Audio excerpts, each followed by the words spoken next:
김영택입니다. 이번 시간에는 거주주택 특례 사례 2번을 같이 살펴보도록 하겠습니다. 사례를 살펴보기 앞서서 거주주택 특례에 대해서 내용을 한번 정리해 보도록 하겠습니다. 우리가 거주주택 특례를 하면 소득세법 시행령 제155조 20항의 내용이고요. 장기임대주택과 거주주택을 보유하고 있는 경우에 이 거주주택을 양도시에 1세대 2주택임에도 불구하고 1세대 1주택으로 보아 간주해서 비과세 규정을 적용하는 것입니다. 비과세 규정 소득세법 시행령 154조 1항을 적용해서 양도일 현재 이 거주주택이 비과세 요건을 충족하고 있다면 비과세를 적용하는 그런 특례이고요. 이때 거주주택 특례를 받기 위해서는 장기임대주택 요건과 거주주택 요건을 모두 충족해야 한다고 하였습니다. 거주주택은 2년 이상을 반드시 거주를 해야 됩니다. 비록 비조정지역에서 취득하였다 하더라도 거주주택 특례를 적용받기 위해서는 반드시 2년 이상 거주요건을 충족해야 된다. 그리고 거주주택 특례에 대해서는 생애 한 차례만 적용한다고 했죠. 즉 반복 적용이 불가능하다고 했습니다. 이와 같이 반복 적용을 해주지 않는 이유는 우리가 소득세법 시행령 155조의 1세대 1주택 특례에서 우리가 일시적 2주택 특례도 있고요.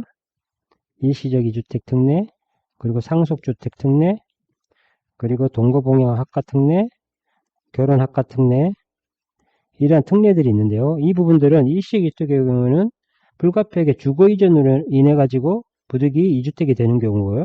상속의 경우도 내가 예측하지 못한 상속으로 인해서 2주택이 되는 경우죠. 동거나 동거봉양이나 혼인학과의 경우에도 이렇게 부득이하게 1세대 2주택이 되는 경우에 그 경우에는 1세대 1주택으로 간주해서 비과세 규정을 적용하는 데 반해서요.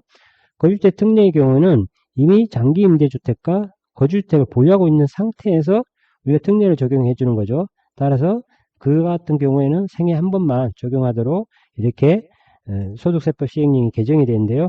이 개정은 2019년 2월 12일 날 개정이 돼서 생애 한 차례만 적용되도록 개정이 되었습니다. 근데 이렇게 2019년 거주주택 특례의 경우에 생애 한 번만 적용한다고 하였고요. 이거는 2019년 2월 12일 개정으로 인해 가지고 개정으로 이렇게 생애 한 차례만 적용되도록 바뀌었습니다. 종전 규정에 의하면 반복적으로 적용이 가능했죠. 반복적으로 적용 가능하다 보니까 2019년 2월 10일 개정일 현재에 이미 한 차례 거주주택 특례로 비과세 받고 그리고 다시 거주 중인 주택이 있을 수가 있기 때문에 그거에 대한 예외적으로 단서를 두었는데요. 단서 내용에는 2019년 2월 12일 개정 당시에 거주 중인 주택으로서 2019년 2월 11일 이전에 취득한 주택은 앞서서 한번 거주주택 특례를 받았다 하더라도 다시 거주주택 특례가 가능하다고 이렇게 단서 조항을 두었는데요. 이 케이스를 한번 우리가 생각해 보시면 이런 상황이 있을 수가 있죠. A주택은 장기임대주택이고 B주택도 장기임대주택인 상황에서 우리가 C주택을 거주주택으로 보유하고 이 거주주택에 대해서 2년 이상 거주 후에 C주택을 양도한다. 이랬을 때 이 C주택에 대해서는 거주주택 특례가 적용이 가능하죠. 거주주택 특례에 의해서 비과세가 가능한 겁니다. 그리고 나서 이 C주택을 양도했기 때문에 다시 거주할 주택이 필요한데요. 예를 들어서 A주택이 이후에 자동이 말소됐다. A주택이 자동 말소됐다. 자동 말소되어 이 C주택을 양도한 이후에 A주택으로 거주를 하는 거죠. A주택에서 자동 말소 이후에 거주 중이죠. 거주 중인데 이후에 이 소득세법 시행령이 개정이 되는 거죠. 2019년 2월 12일 개정으로 인해 가지고 이후에는 생애 한 차례만 적용된다. 근데 종전규정에 의하면 반복적으로 적용 가능했기 때문에 이 A주택에서는 반복적으로 적용 가능해야 될 것 같은데 이 A주택을 이후에 양도할 경우에 2019년 2월 10일 이후에 양도시 A주택을 양도시 어떻게 될 것이냐. 이 경우에 단서 조항을 두었다고 했죠. 그래서 2019년 2월 12일 현재 거주 중인 주택으로서 그 취득일이 이 시점이죠. 취득일이 2019년 2월 12일 전이죠. 즉 이 취득일이 2019년 2월 11일 이전이기 때문에 이전인 경우에는 이 A주택에 대해서 다시 즉 C주택을 거주주택 특례로 한 차례 받았지만 A주택에서 다시 거주주택 특례가 가능하다고 해서 이렇게 단서 조항을 두었습니다. 그렇지만 이렇게 단서에 해당되지 않는 경우에는 반드시 생애 한 차례만 적용받을 수 있습니다.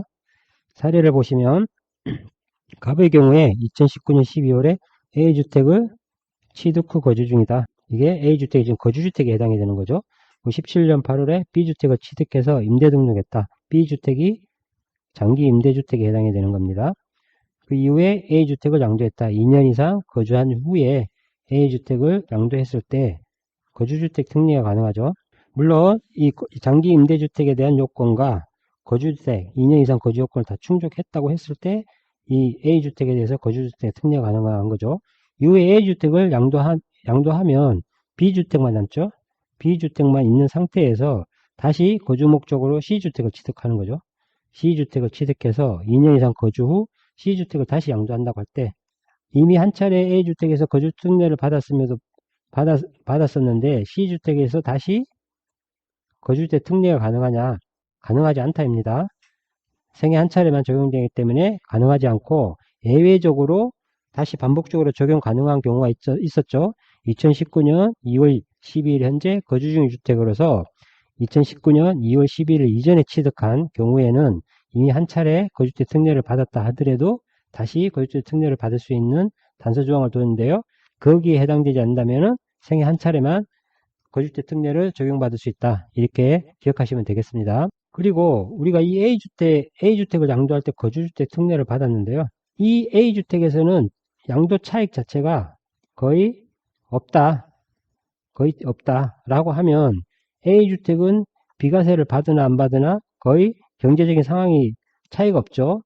근데 C주택을 취득했는데 이후 C주택을 취득할 건데 C주택은 차익이 있을 것으로 예상이 된다. 이랬을 때 A주택에 대해서는 거주주택 특례를 받지 않고 이걸 과세로 신고하는 거죠. 과세로 신고하고 이 C주택에 대해서 거주주택 특례를 받을 수 있는가? 즉 납세자가 선택할 수 있느냐는 거죠. 선택할 수 있느냐? 네. 이렇게 거주주택 특례 요건이 충족된 경우에는 반드시 거주주택을 우선적으로 거주주택 특례를 받아야 됩니다. 우선적 적용을 받아야 되는 것입니다. 이렇게 생애 한 차례만 거주주택 특례를 적용하는 이유는 우리가 일시적 2주택 특례, 그 다음에 상속주택 특례, 동거봉양, 혼인합과 이러한 경우에는 부득이하게 거주 이전 목적으로 2주택이 되는 경우이고요. 예측하지 못하는 상속에 의해서 2주택이 되고 동거봉양이나 혼인합과로 인해 가지고 2주택이 되는 경우죠.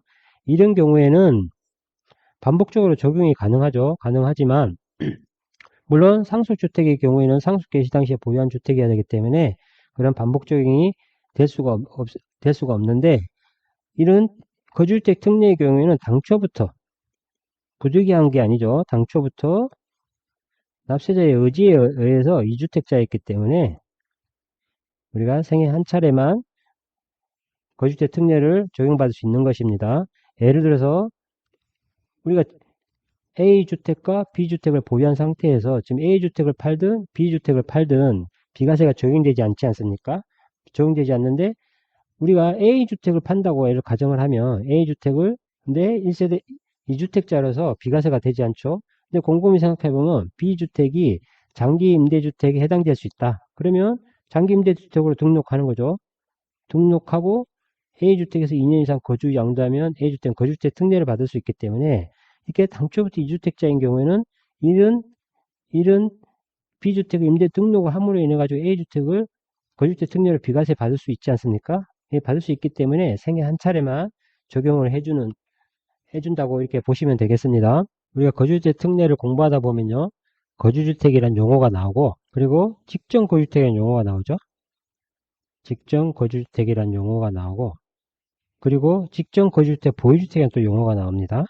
이런 용어가 나오는데 이 용어에 대해서 정의를 명확하게 알고 있어야 거주주택 특례에 대해서 개념이 확 와닿는데요. 이 부분에 대해서 헷갈리기 시작하면 아주 어려워지는 부분이 있기 때문에 이 거주주택과 직전거주주택, 직전거주주택, 보유주택이라는 이 용어에 대해서 명확하게 다음 사례에서 한번 정리해 보도록 하겠습니다.